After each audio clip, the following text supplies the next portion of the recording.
There was a white flash. When this takes place, thousands of tons of atomized earth, stone, brick and steel are sucked up into the mushroom cloud and become highly radioactive. We saw this huge ball of burning flame, and underneath it was this white tail following it up. There was a big, thick, black line hurtling toward us, and it hit us.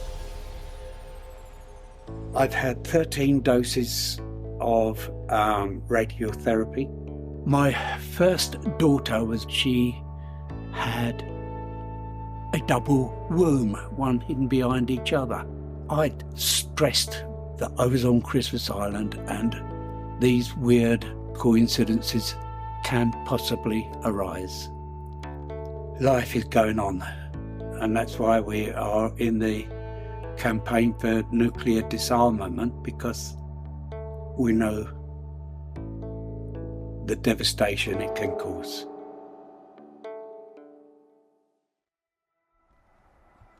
My name's Brian Unthank. I'm nearly 86. This is my wife, Marion. We've been married 45 years in October. Hello, dear. Did you have a good time? Lovely. I was 19 years old when I was posted to RAF Christmas Island as a young cook.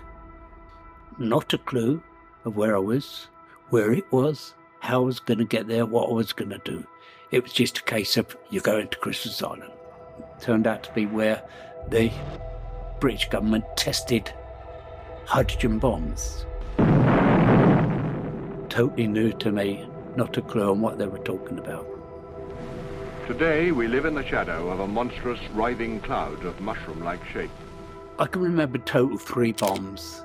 We had no safety gear. I had a beret, short sleeve khaki shirts. On my very, very first experience of the hydrogen bomb, I was told to sit under that coconut palm, draw your knees up, close your eyes and push your fists into your eyes. The tannoy says that the aircraft was approaching the drop-in zone. 1, 2, 3, 4, 5. There was a white flash. If you lived to be 1,000,000 years old, you would never ever be able to describe the brilliance of this flash or the intensity of this flash. It was so white, although my eyes were closed, my fists were clenched, pushed into my eyes. I could see every bone, every sinew, every bloodline through all that. The next order was going into the clearing. As we looked down the range, we saw this huge ball of burning flame, black, red, green, gold, all different colours, grey, and underneath it was this white tail following it up. There was a big, thick, black line hurtling toward us, and it hit us. It was like being thrown into a blast furnace without us getting burned. It was so hot, and it threw you to the ground.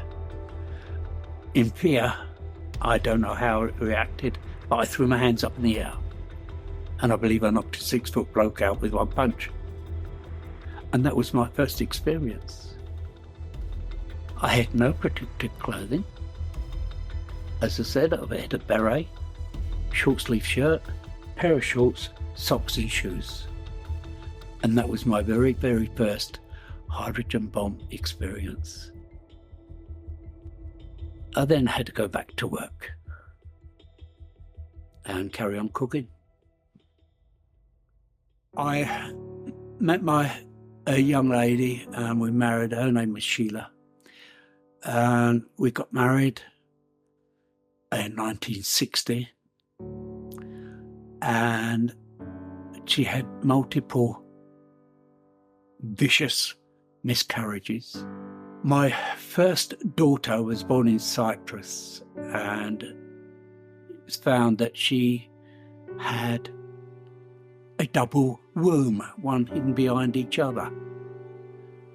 But the medic said, that's normal. I had 3 sons by my first wife.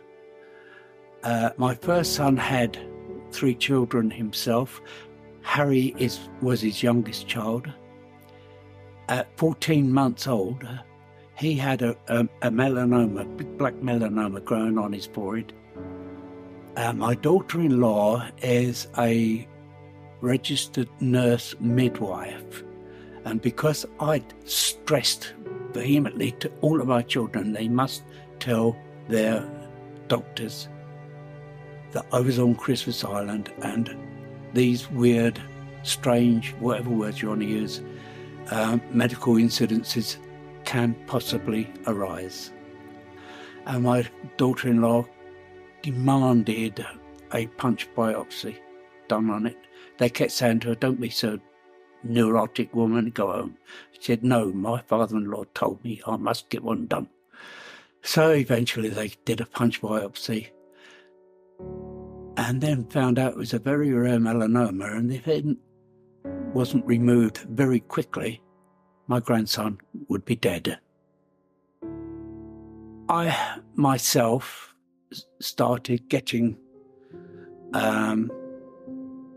skin cancers showing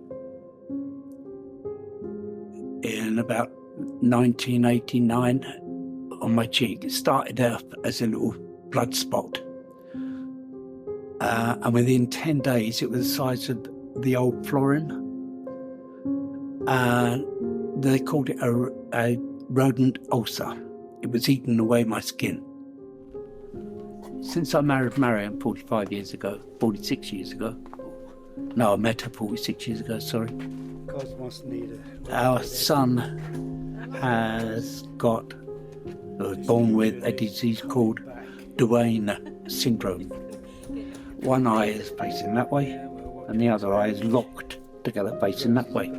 I had multiple operations to get it right, to get it angled right.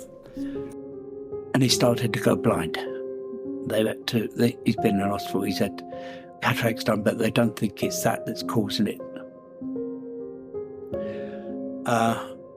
And our daughter has got skeletal problems. Her kneecaps float all over the place, apparently. And she has intestinal problems. They don't know what it is, how it's going to be resolved, and she just takes tons of medication to clear it. And we're up to date on all that. I'm waiting now for 2 more skin cancers to be excised from my face. I've had 13 doses of radiotherapy, and then I'll kind of decide whether I should have more radiotherapy, but they're leaning towards getting it cut out as surgery, stitch it up, give you a plaster, send you home, say hello, goodbye. We are walking down Whitehall. Here's the badge that I wear. I go around now explaining to different groups who wish to hear my experience of Christmas Island and its problems that arise from it. I had ladies crying their heart out because they didn't realise. One lady actually said, but my husband was on Christmas Island. He never ever, he died. He died without telling her of all the horrible experiences he was going through, because they don't know what's going on. A lot of them have never heard of Christmas Island, have never heard that the British government was actually still testing nuclear bombs up to 1963. 70 years ago, Sir Winston Churchill authorised the first British nuclear test, and you were called on to serve. But your service deserves more.